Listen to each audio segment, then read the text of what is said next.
তোমাদের আবারও স্বাগত আমাদের আজকের আয়োজনে। আমাদের আজকের আয়োজন গ্রামার আইটেমের সেন্টেন্স কানেক্টরস এর 6ষ্ঠ নম্বর ক্লাসে বা 6 নম্বর ক্লাসে।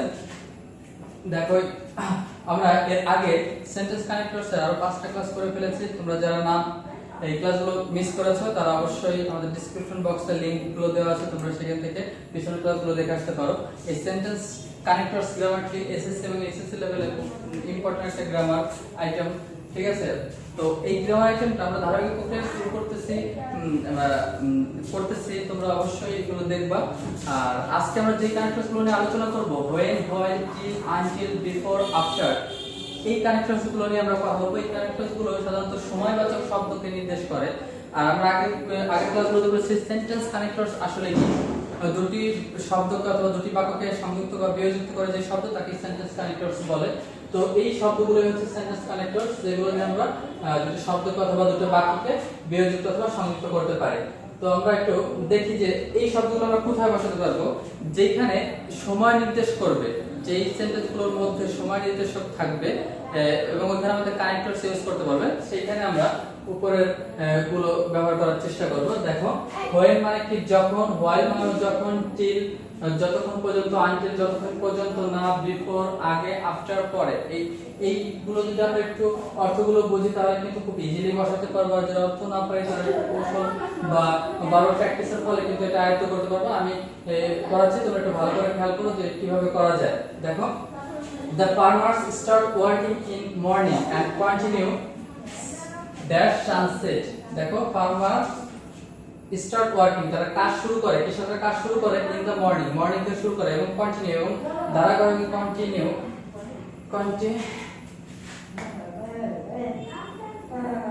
কন্টিনিউ এবং ধারাবাহিকভাবে তারা করে যাচ্ছে। কখন পর্যন্ত করে? সানসেট। দেখো শূন্যস্থানের পরে ঠিক যদি সময় নির্দিষ্ট শব্দটা থাকে বা কোনো সময়বাচক নামের উল্লেখ থাকে তাহলে আমরা এখানে টিল, আনটিল ইউজ করতে পারি, টিল এবং আনটিলটা ইউজ করতে পারি। একদম শূন্যস্থানের পরে যদি সময়বাচক শব্দটি নাম উল্লেখ থাকে। এরপর দেখো পরেরটা, দেখো Rani had no wish to live, রানীর বাঁচার কোনো ইচ্ছাই নাই। আফটার হার ফ্রেন্ডস ডেথ, তার বন্ধু মরার পরে তার বাঁচার কোনো ইচ্ছা নাই। সময়টা কখন? দেখো এখানে সময় নির্দেশকটা কিভাবে হয়েছে, সময়টা ছিল তার বন্ধুর মরার পরে তার ইচ্ছাটা শেষ হয়ে গেছে। তাহলে এই আফটার, দেখো সরি এখানে আমরা আফটার ইউজ করছি, ড্যাশটা এখানে হবে, এইখানে ড্যাশ হবে আর আমরা এখানে আফটার ইসটা ইউজ করতে পারবো। আর ফ্রেন্ডস ডেট, তাহলে আমরা এখানে কি ইউজ করতে পারবো? আফটার। এইখানে কেন আফটার ইউজ করেছি দেখো তোমরা একটু খেয়াল করো, যেখানে আফটার ইউজ করেছি যেই বাক্যে কি থাকবে, দেখো প্রথম অংশে হ্যাড থাকে, হ্যাড প্লাস V3 অথবা শুধুমাত্র হ্যাড, এবং দ্বিতীয় অংশে মানে শূন্যস্থানের পরে যদি তোমার V2 থাকে, V2 মানে ভার্বের পাস্ট রূপ থাকে, তাহলে ওইখানে আমরা আফটার ইউজ করতে পারি। দেখো ডেথ, ঠিক আছে, আফটার ফ্রেন্ডস ডেথ, ঠিক আছে, মৃত্যুর পরে, তাহলে আমরা এখানে কি ইউজ করতে পারি? আফটার। অথবা যদি তোমরা অর্থটা পারো তাহলে অর্থের উপর ডিপেন্ড করে এটা করা যায় খুব সুন্দর করে। দেখো I was reading dash it was raining, যদি শূন্যস্থানে was plus ing যুক্ত থাকে বা were plus ing যুক্ত থাকে, কি was plus ing অথবা were plus ing যুক্ত থাকে, তাহলে ওইখানে আমরা সময় নির্দেশক যদি থাকে তাহলে ওইখানে আমরা whileটা ইউজ করব। কি ইউজ করব? while। তাহলে সবথেকে বেশি ভালো হবে while। কি was plus ing যুক্ত verb R were plus ing যুক্ত verb যদি বাক্যে থাকে তাহলে আমরা while টা সেন্টেন্স কানেক্টর হিসেবে ব্যবহার করব যদি এটা সময় নির্দেশক শব্দ বা সময় নির্দেশক বাক্য হয়। দেখো এরপর দেখো walking in a garden a snake bite him, যখন বাগান দিয়ে হাঁটতেছিল তখনই একটি সাপ কামড় দিয়েছিল। তো এখানে এই ক্ষেত্রে কি হয়েছে, দেখো এই ক্ষেত্রে দেখো শূন্যস্থানের পরে যদি আইএনজি যুক্ত ভার্ব থাকে, একদম ঠিক শূন্যস্থানের পরে যদি আইএনজি যুক্ত ভার্ব থাকে তাহলেও আমরা এখানে ভয়েল দিব, ঠিক আছে, কানেক্টর হিসেবে কি দেব? ভয়েল দেব।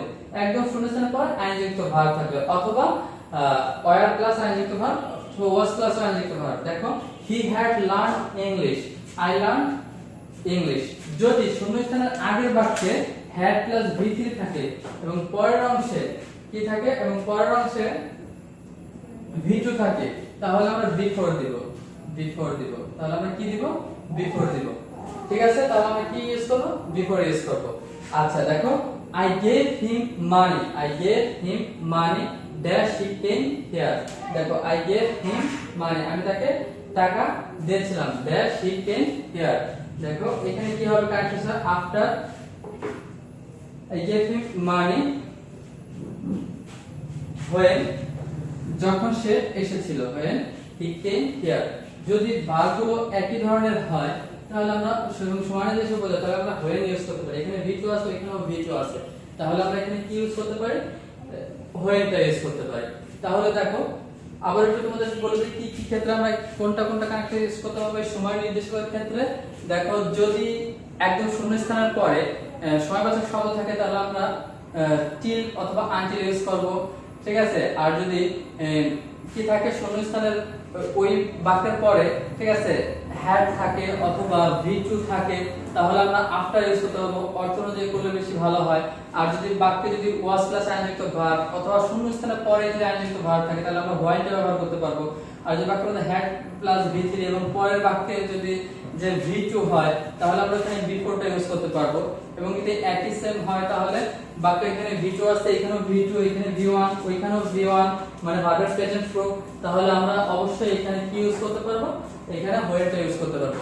আশা করি ক্লাসটি বোঝা গেছে। বেশি বেশি করে প্র্যাকটিস করো, আর কোনো সমস্যা হলে অবশ্যই কমেন্ট বক্সে জানাতে ভুল করবে না। দেখা হবে আগামী ক্লাসে। আল্লাহ হাফেজ।